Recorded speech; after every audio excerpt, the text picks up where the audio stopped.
Ah,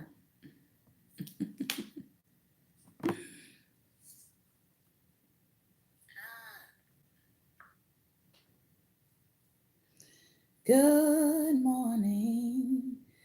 Good morning to you. Good morning.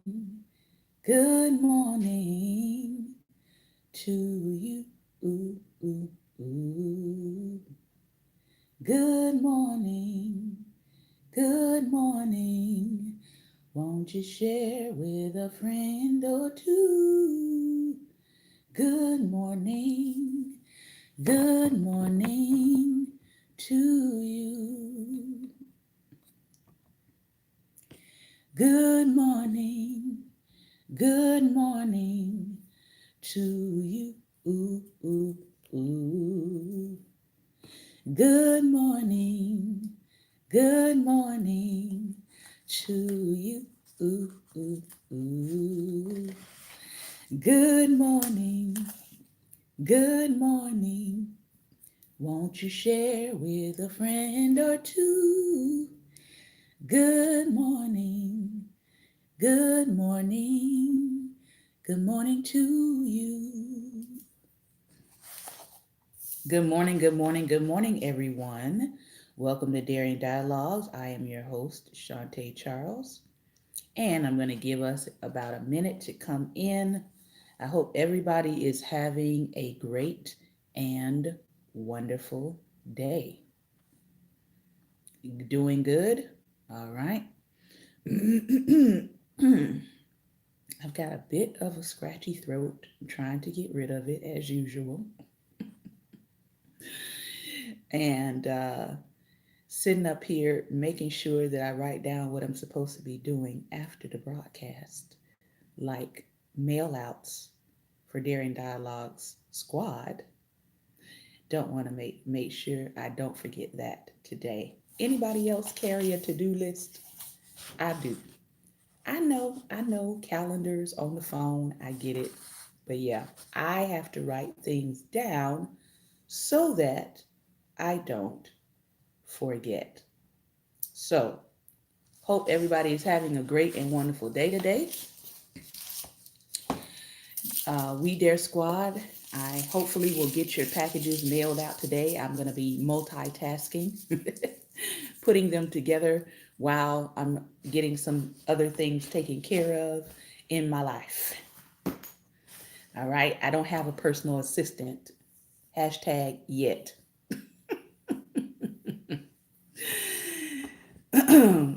So everything is done by me.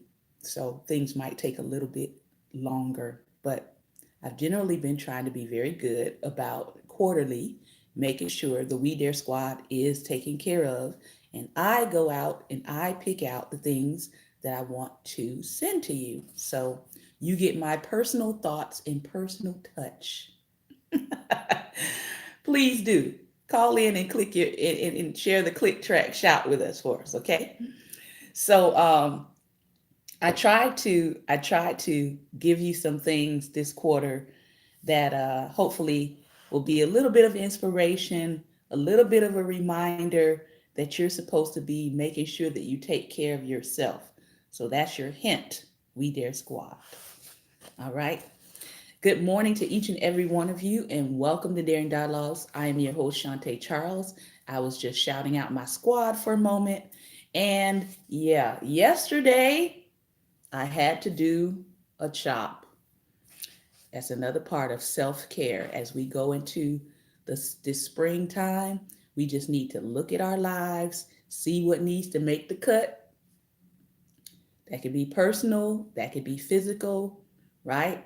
We need to go into spring, see what needs to make the cut, see what needs to be pruned, see what needs to be cut back so that it can be healthy and a part of our lives in a healthy way. As you all know, Tuesdays is Black Table Talk. We talk all things Black, but usually, even Monday through Friday, somehow it's Black people make it into my conversation, for which I don't apologize for.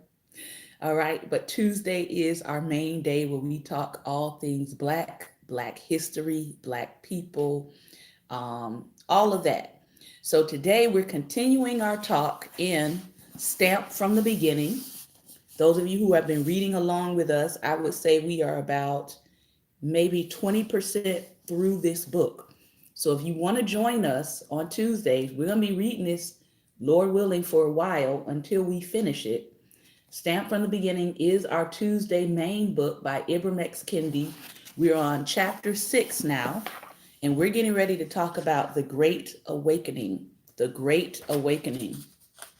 All right, what was happening in America in the early 1700s, this Great Awakening that so many Christian leaders talk about, but they don't really go into the detail of what was happening in the Great Awakening. They just said there was a spiritual awakening and, things happened and people's hearts was being changed. So we're going to dig into what actually happened in the Great Awakening in America. Then, about halfway into our broadcast, we're going to shift and we're going to go to Spare the Kids. This is a book. All right. Thank you, Prophet Jonathan, for the shout out. This is a book by Black people, really for Black parents and Black families.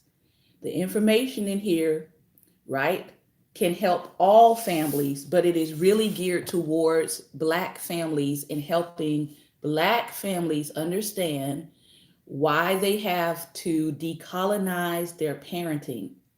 So if you've been trying to figure out how you're going to engage your child in a loving way, if you've been trying to figure out meaningful ways to discipline your child without beating your child, without killing your child, if you've been really thinking about what does it really mean for me to lay my hands on my child in violence and yet still demand my child treat people kindly, that's really an oxymoron, by the way. This book is going to help you to solve some conflict you might have been having. All right. Thank you. Hashtag decolonize your family. Hashtag decolonize your child. Hashtag decolonize your parenting. So we're going to go a little bit more into this book here, Why Whooping Children Won't Save Black America. And Dr. Patton does a great job of combining science and data and research and results of that research with what has actually been happening with the Black child and the Black family. I can tell you this past week, I'm seeing more and more people come out and talk about how we need to take care of our children. We need to love on our children. But then they'll end their statements with, they don't understand why Black children's suicide rate is increasing. And she actually delves into that. She actually goes into what is causing the rise in the suicide rate for children. And part of it has to do with you have taken up the colonizer's ways and you think that practicing what the colonizer practices is going to help your child, and it's actually making the problem worse. So let me wet my throat here with some OJ/lemon juice, and let's get to it.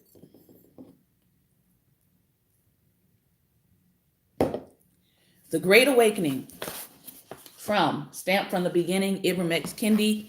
And remember, those of you who are on Periscope, you now have the option of clicking the double happy faces, which lets you come into the broadcast to comment or ask a question. All right. So as I'm reading, if you want to make a comment and it's on topic, you can click the double smiley face and I will add you in. All right. So I will try to pay attention more to the screen so that I can add you in if you have a comment or a question.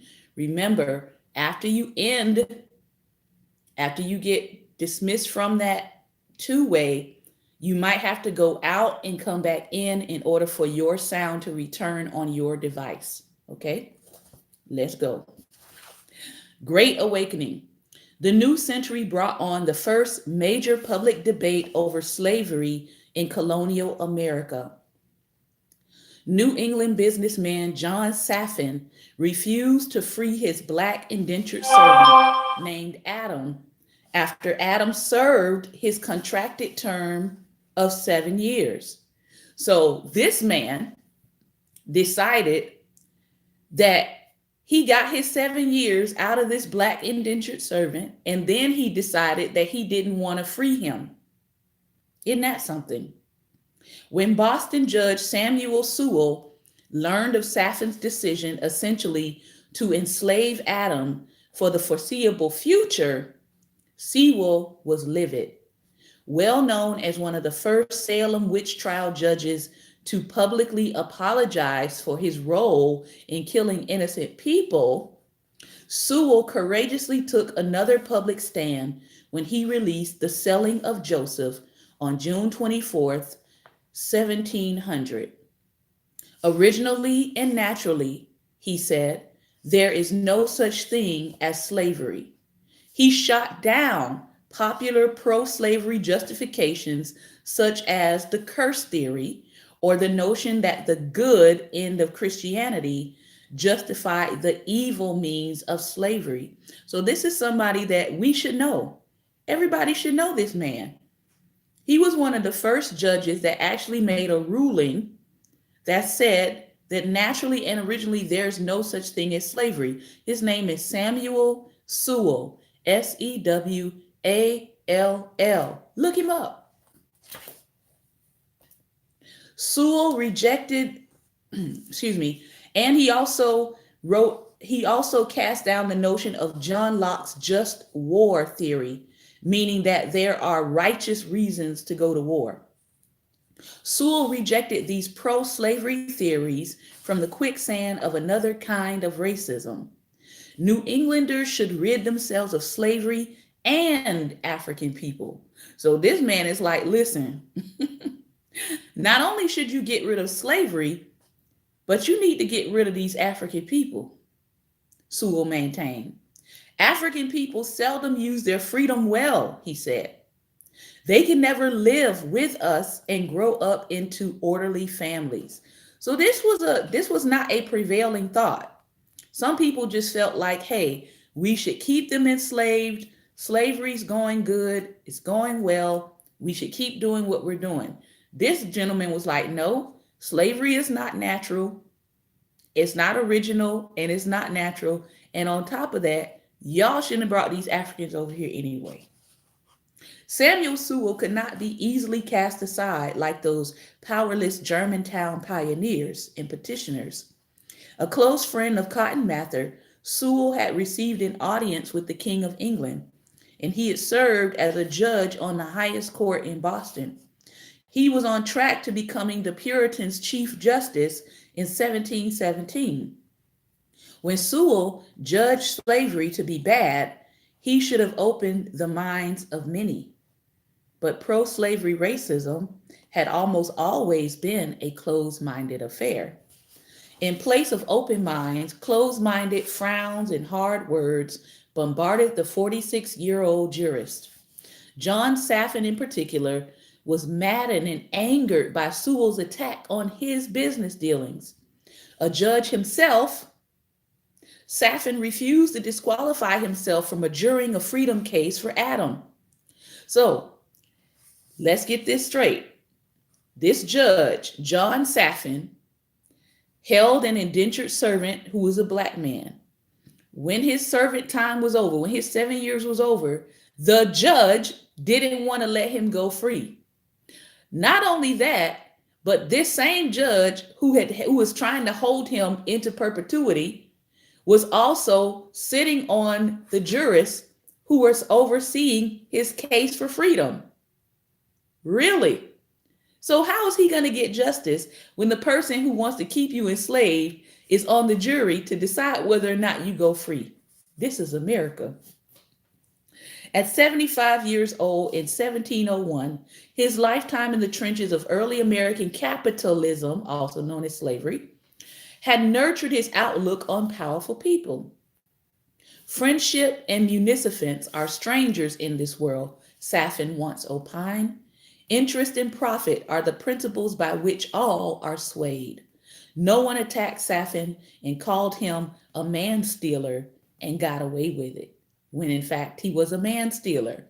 This black man has worked his 7 years, he's ready to go free, and you want to hold him as a slave. Wonder how many cases of that occurred. There is some documentation that the original peoples of North America were already here. Some of them were already here and they were made indentured servants. And when their time was up, they were put into slavery. Everybody didn't come on a ship. Before the end of 1701, John Safin had printed a brief and candid answer to a late printed sheet entitled The Selling of Joseph. So he prints his own rebuttal to the judge's statement that slavery is not original and not natural. Here's what he said. He said, God has set different orders and degrees of men in the world, Safin declared. No matter what Sewell has said, it was not an, quote, evil thing to bring Africans out of their own heathenish country and convert them. Now you have to understand what was going on in Africa in the 17th century, right, in the 18th century, to know how dishonest this statement was. Because Africa had kingdoms during this time that they were stealing people from. So they weren't stealing them from a heathenish, undeveloped country. They were stealing kings. They were stealing priests. They were stealing architects. They were stealing scholars from Africa, okay? Now they might have stripped them and chained them and put them in stocks on boats, but the reality was it wasn't heathenish countries that they were taking people from. These people had kingdoms, they had order, they had libraries, they had mathematics. They were highly developed. Just because they didn't speak English didn't mean that they were not highly developed people. So he makes a case for what he's done by saying that we took these people from their heathenish country and converted them. Safin, well known among literary historians as a leading 17th century poet, ended his pamphlet in verse with the Negro's character. So he decided to end his pamphlet by writing a poem supposedly about the character of Negroes. Really, dude? Cowardly and cruel are those blacks innate, prone to revenge, imp of inveterate hate. This is what he wrote as a poem. Samuel Sewell won the battle. Adam was freed in 1703 after a long and bitter trial, but he lost the war. America did not rid itself of slavery or of black people. In the newspaper debate that trailed the Sewell-Safin dispute, Bostonians seemingly found Safin's segregationist ideas more persuasive than Sewell's. Sewell did get in the last volley in his lost war, prompted by the London Athenian Society, questioning whether the slave trade was contrary to the great law of Christianity, and we know today that it was. Sewell answered affirmatively in a 14-page pamphlet in 1705. He pointed out that the so-called just wars between Africans were actually instigated by European slave traders, drumming up demand for captives. So yeah, when people say America comes into a country to destabilize it, to start wars between tribal factions or ethnic factions in order to make some sort of gain or profit or take control over that country, understand that this has been happening for centuries. All right. If you want more on that topic, you can go look up a video on YouTube called Economic Hitmen. Economic Hitmen, right? So they're telling you that these so-called wars that were going on between the Africans in the 1700s was actually instigated by European slave traders. Because if I can get you fighting against each other, hello 2019, if I can get you fighting against each other, then while you're paying attention and fighting against each other, I can go in and steal as many of you as I want, because you're going to assume that the other tribe stole the person that I stole from you as I got you two fighting against each other. So I can steal people from both sides while you two go at it. Thank you, Lady Barbara. Divide and conquer. And we still haven't learned. In 2019, we still haven't learned. We still haven't learned. Let me keep reading before I start going on my soapbox. Let me read. Meanwhile, the enslaved population continued to rise noticeably. Yeah, of course it would. Which led to fears of revolts. And then in 1705, new racist codes to prevent revolts. You have to understand, most of the laws in America are about preventing revolts. Preventing revolts. This is why there are some people who think that the law does not apply to them, that the law was not written for them, that the law is only written to keep certain populations and certain groups in their place. So they wrote these racist codes to prevent revolts and secure human property up and down the Atlantic coast. Massachusetts authorities forbade interracial relationships, and they began taxing imported captives. And over Samuel Sewall's objections, they raided Indians and Negroes alongside horses and hogs during a revision of the tax code. So where did Indians and Negroes become equated to livestock? When they changed the tax code. Now, this is really interesting because I believe a mayor in Maine recently just had to resign because his text messages were revealed, and he was calling old black equipment. And then I saw someone commenting on this, on his being fired, and they said, oh yeah, that particular joke has been among white people for a very long time, just not in the company of public. So there are white people who know exactly what he was referring to and exactly why he had to go, because this is private conversation now being made public.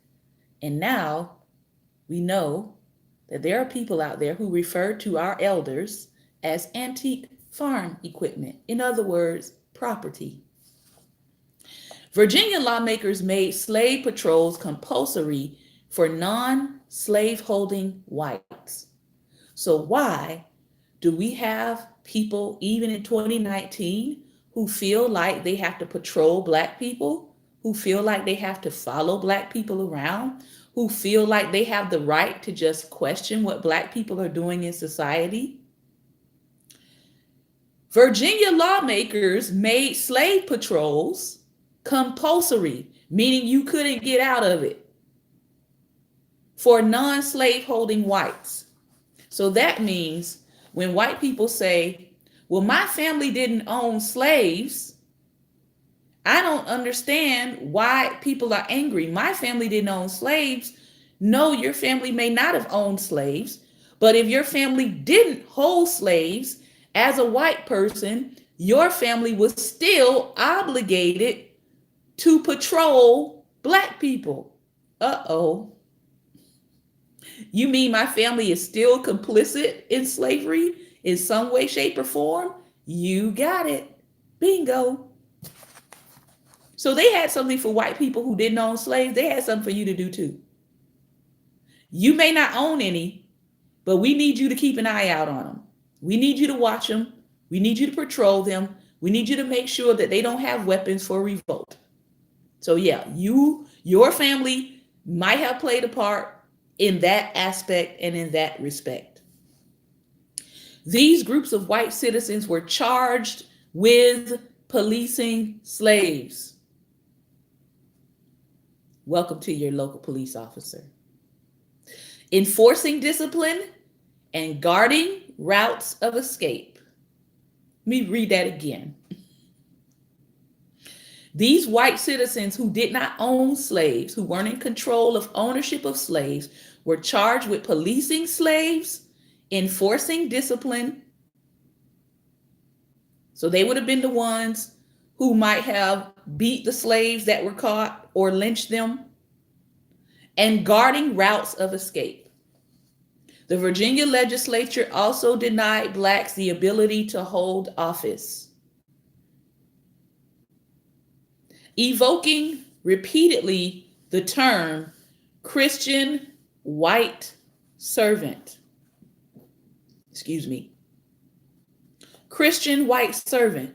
And we wonder why the white church has some repenting to do. And defining their rights. Virginia lawmakers fully married whiteness and Christianity, uniting rich white enslavers and the non-slaveholding white poor. They were united by their whiteness and by their Christianity, or their Europeanized Christianity. Let me just correct that. Slavery ecosystem, right to bear arms, slave master, pastor control, doctrines of devils. Thank you, prophet. To seal the unity and racial loyalty, Virginia's white lawmakers seized and sold all property owned by any slave. Now you take a look at what's happening in Virginia today and ask yourself, has anything changed?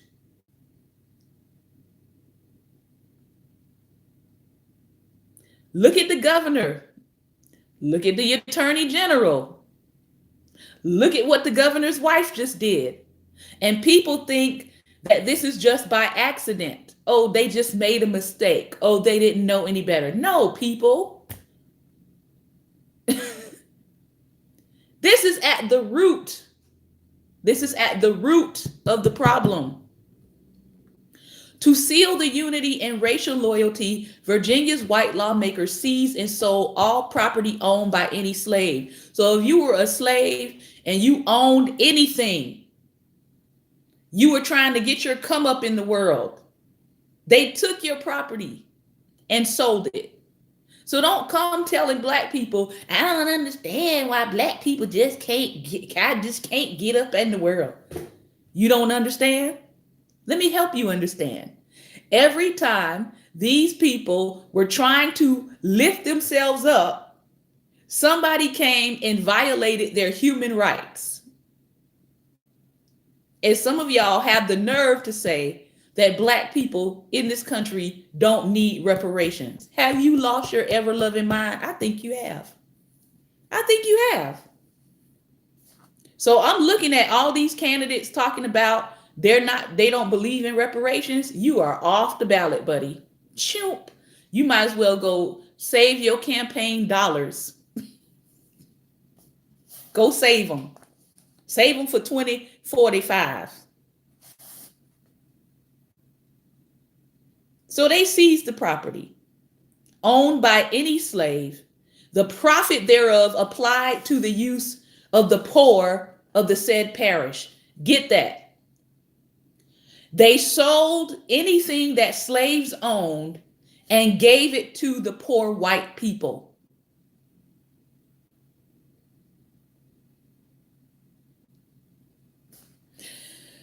The story would be told many times in American history.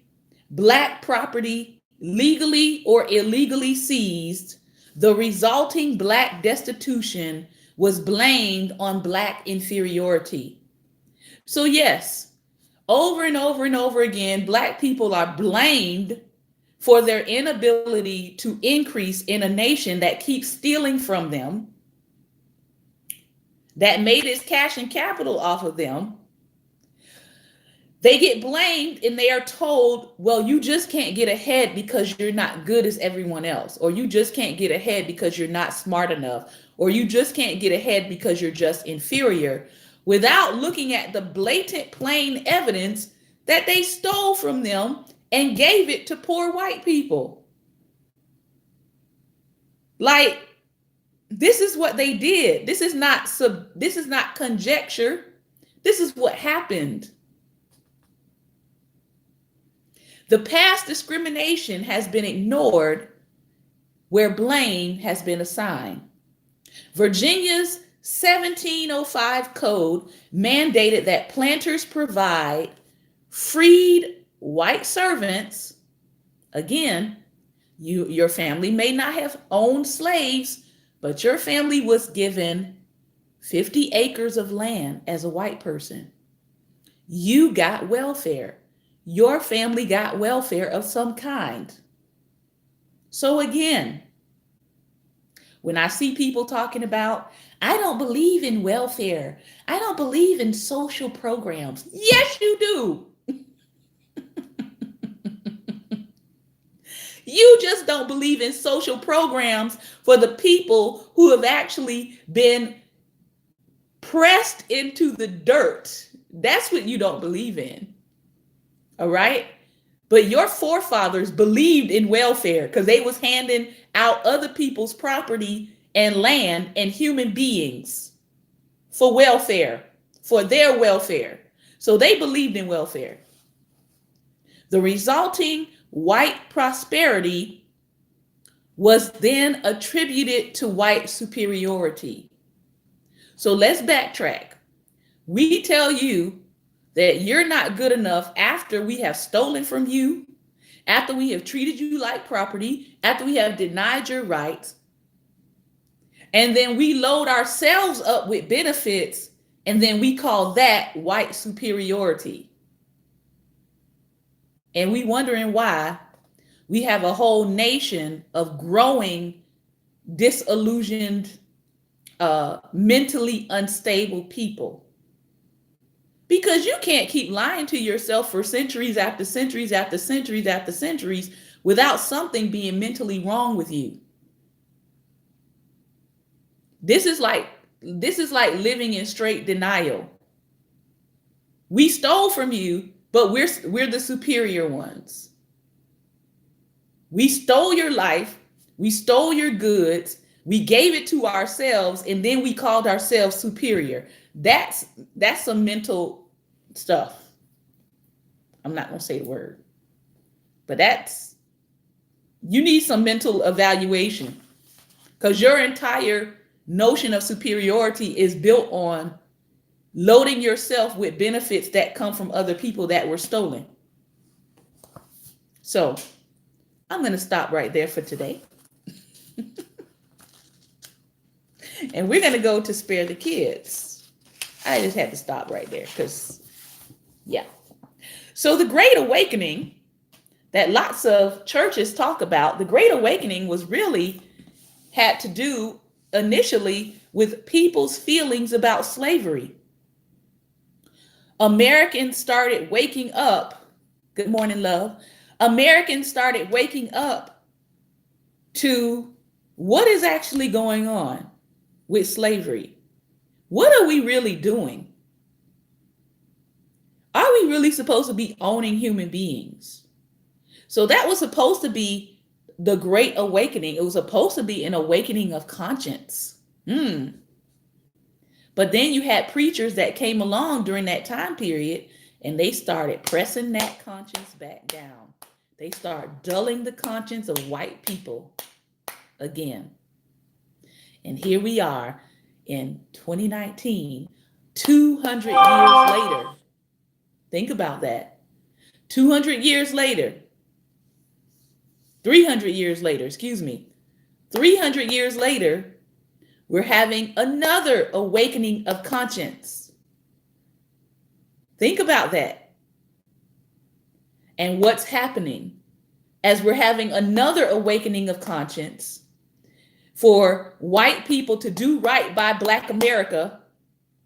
Now you have more people trying to come and more people trying to suppress and more people trying to tamp down that consciousness again.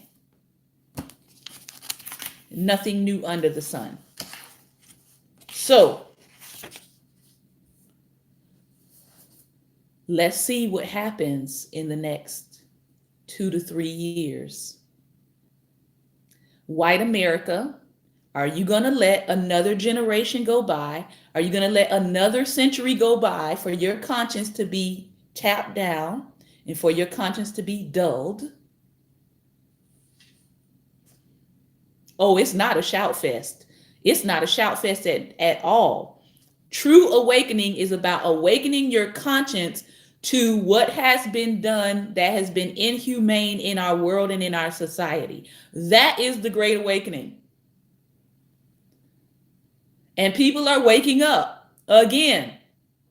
So we know that as people wake up, we know that somebody has to come along and somebody has to provide some sort of mass disaster or mass terror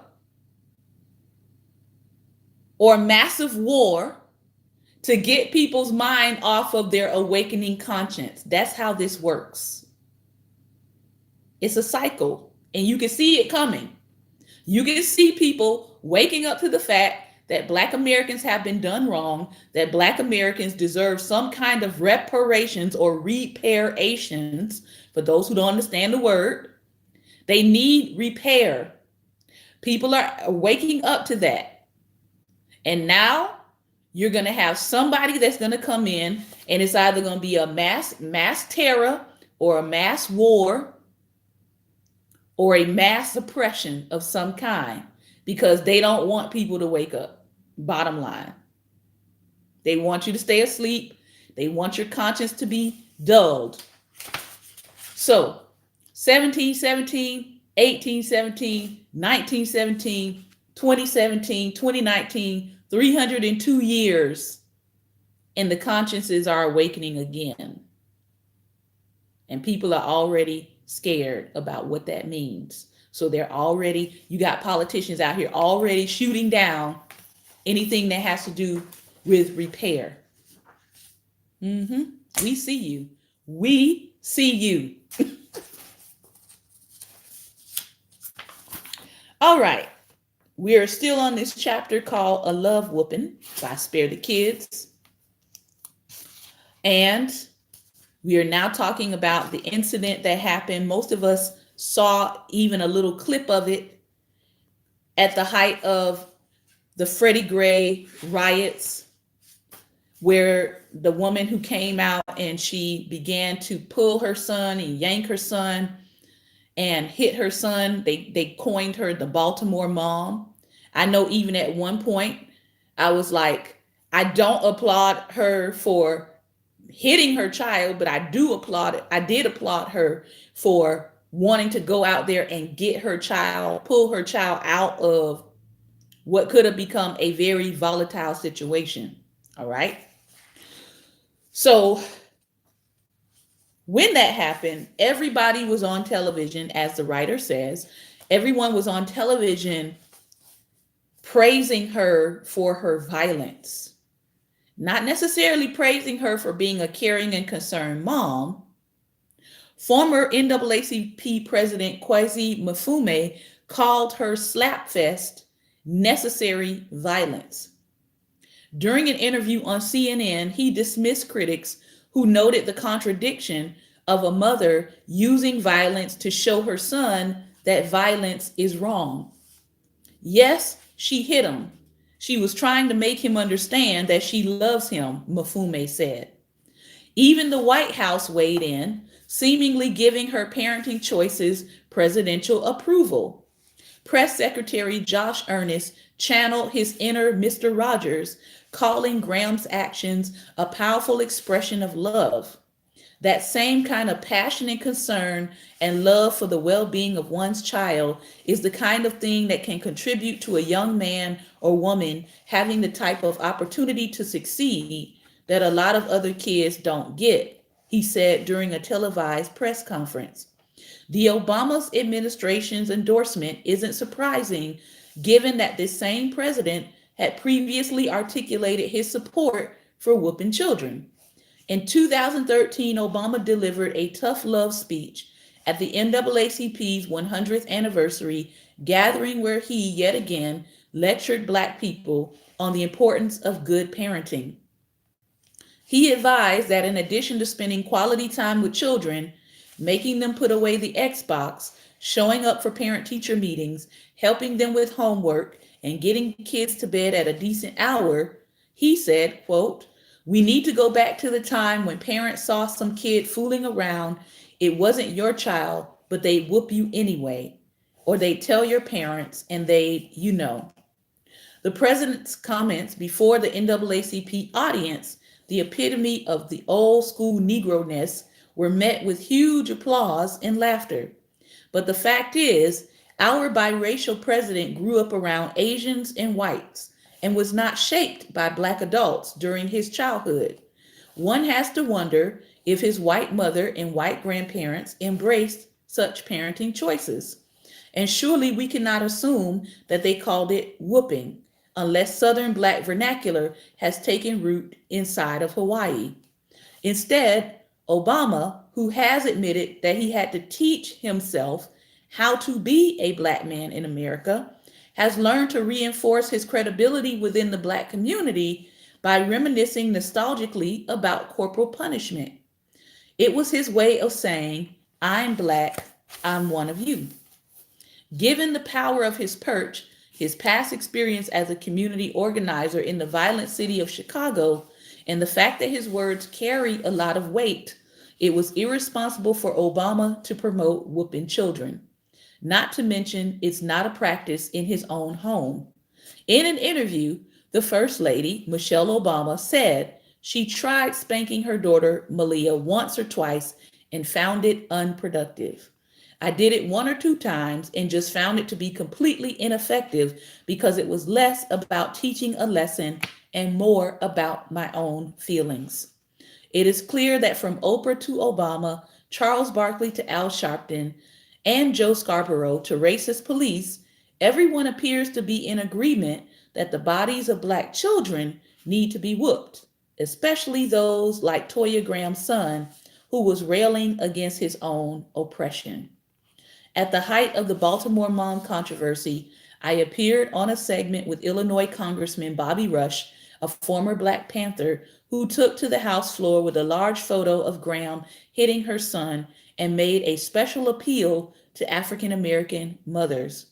He described the picture as an image of, quote, "a strong Black mother giving her son a loving whooping to snatch him back from the senseless violence that's currently plaguing the city of Baltimore."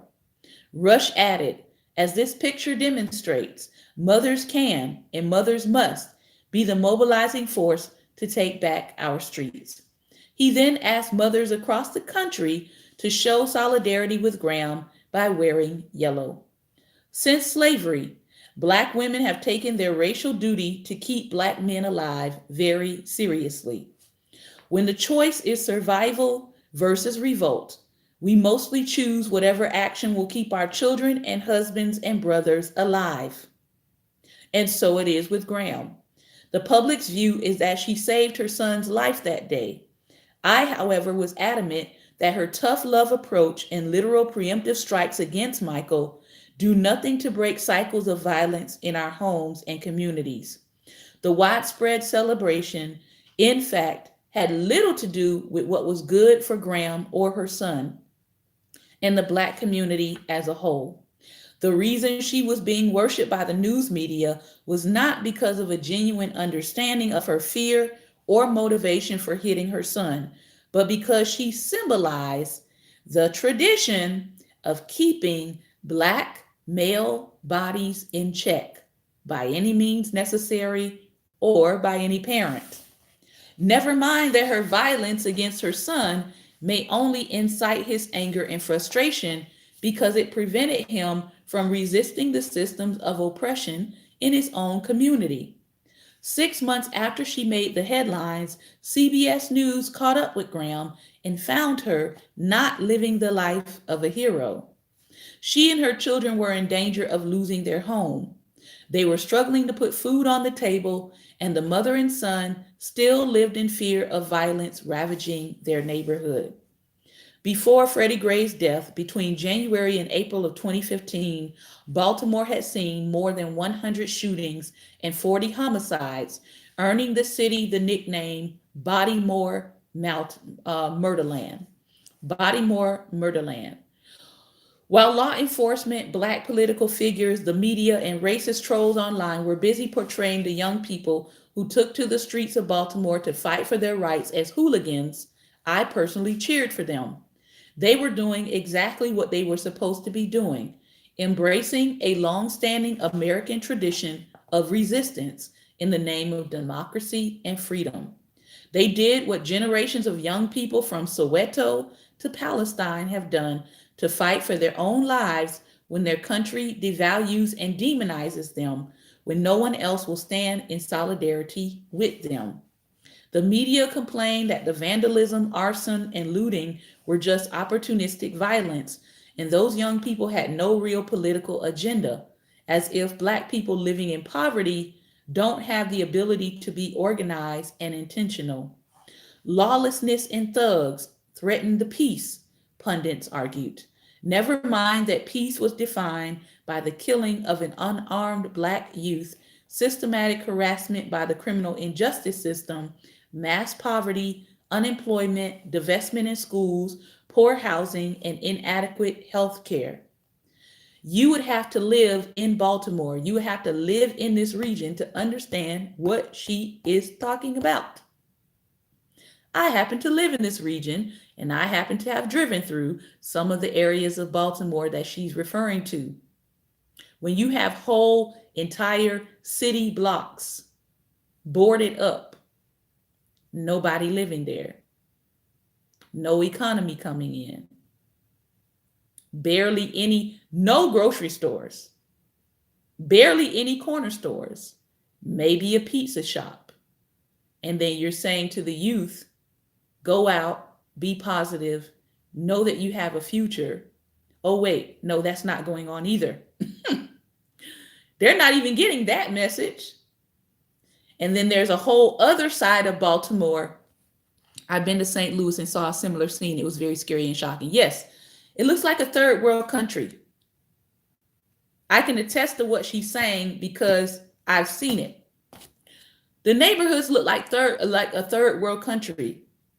But then you drive a few blocks further and you see pristine streets, you see downtown, you see a nice waterway, and you see white people walking around like they have no clue that just 3 or 4 blocks back, it looks like a war zone. So yes, Black people up here are angry because there's no business, no economy going into a neighborhood to revitalize it. And that is done on purpose.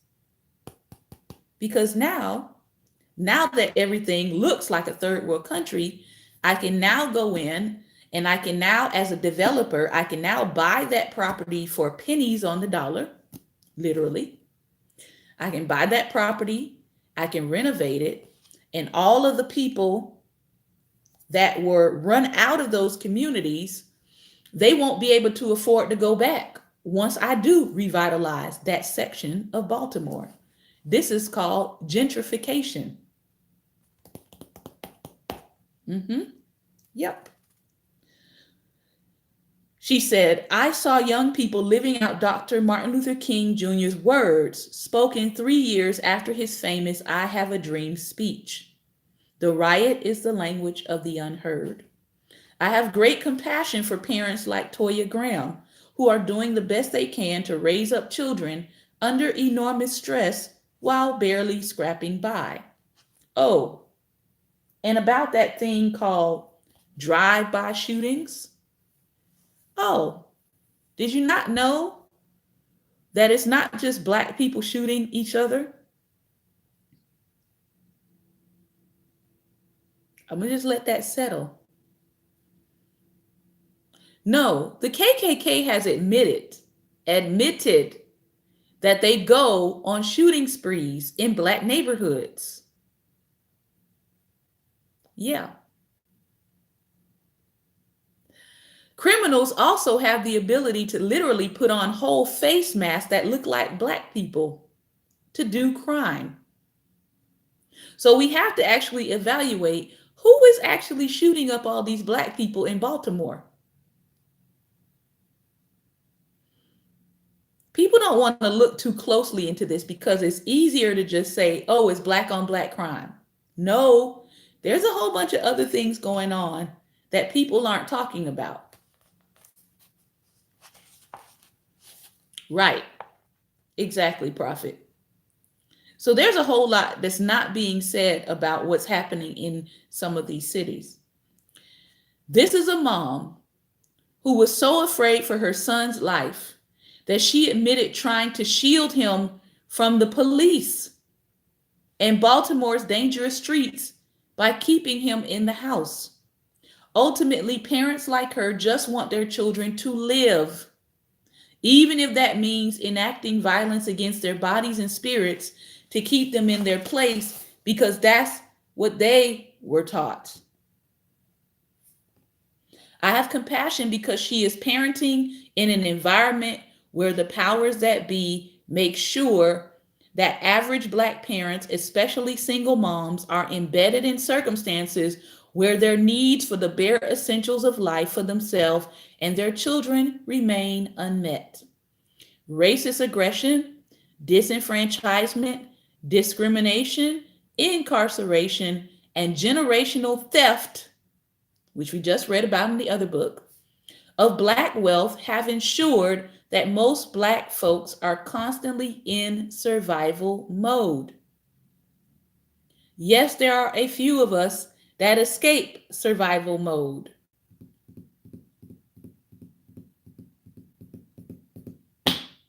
But many black people are still in survival mode.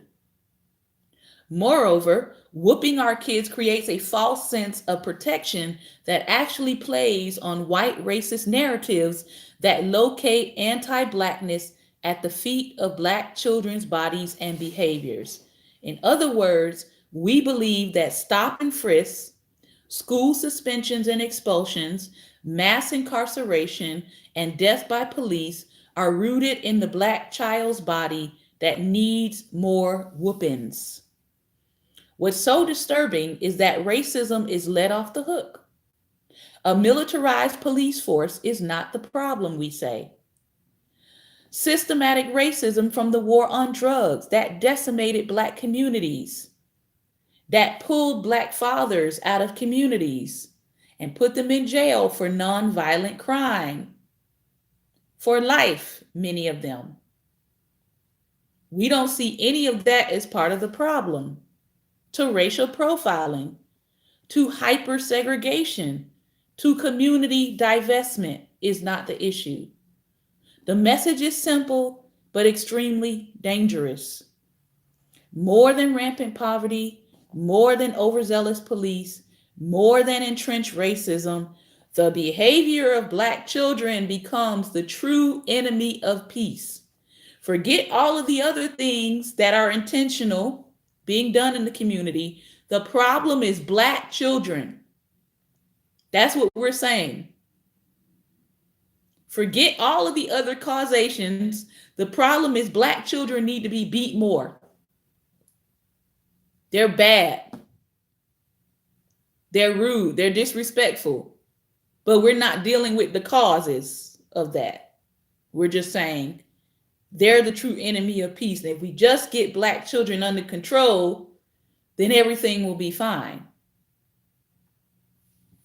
So if you're saying that in your own community and then a police officer comes in and gets your black child under control by shooting them 17 times, he got him under control for you.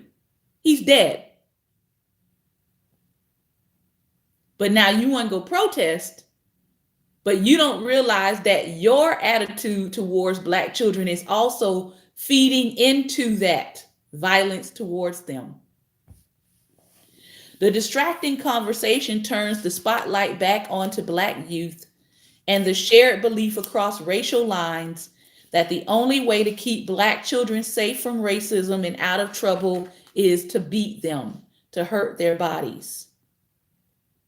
We still haven't figured out. Show me one program where somebody says that white children are the problem and they need to be beat.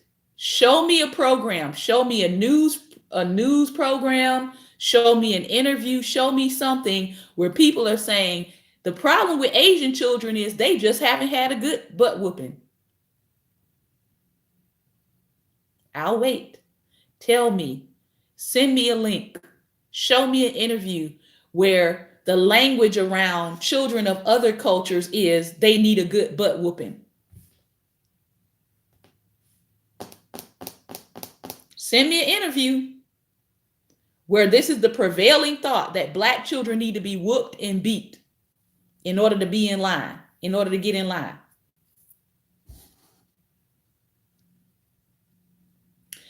Yeah. Given the celebration of Graham, it is no surprise that countless Black parents are now using their cell phones to broadcast their quote unquote tough love parenting all over social media. At one level, these public displays of humiliation,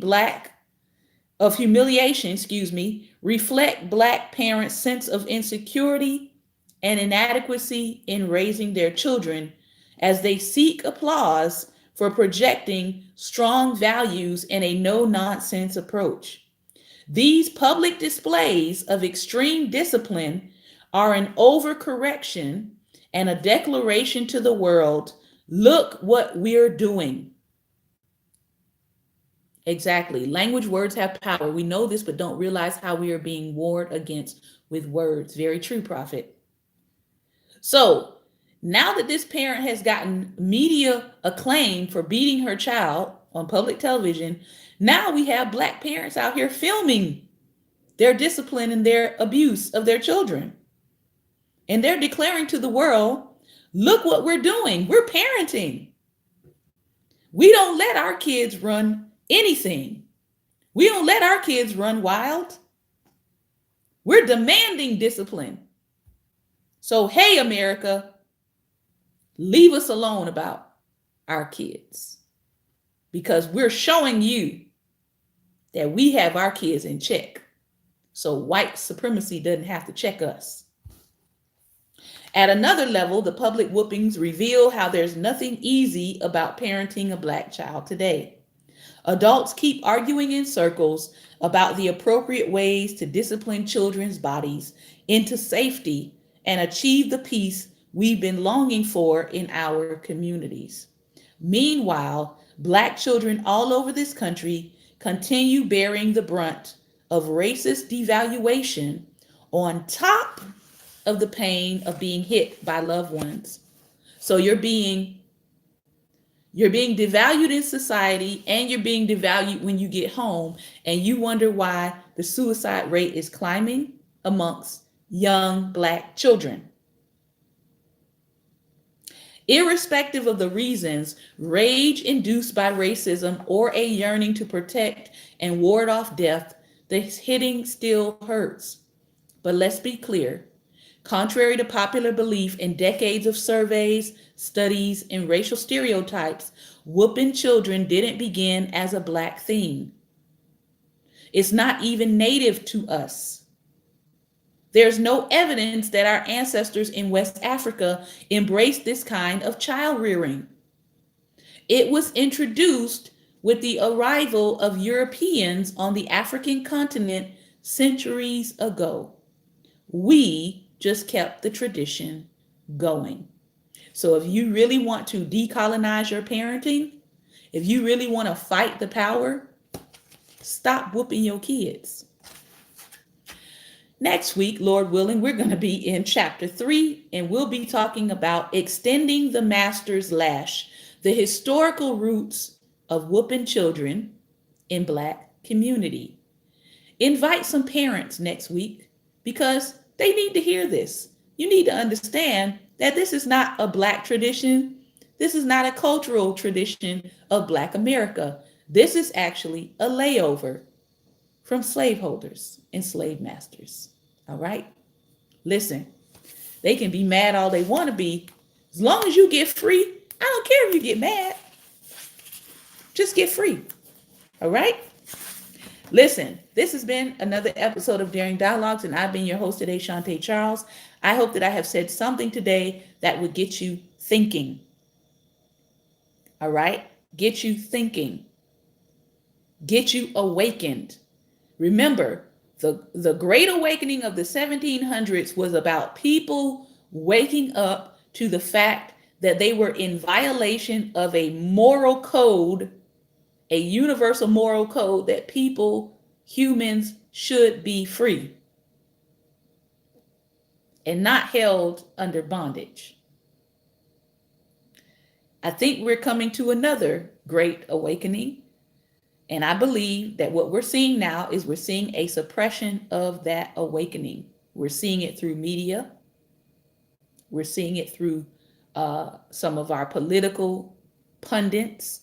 We're seeing it through political candidates. All right. There is a suppression going on. And the question is, are you going to let someone else suppress your conscience, or are you going to wake up? Remember, light is the most daring opposition to darkness. So please go out today and be light. And most importantly, stay awake.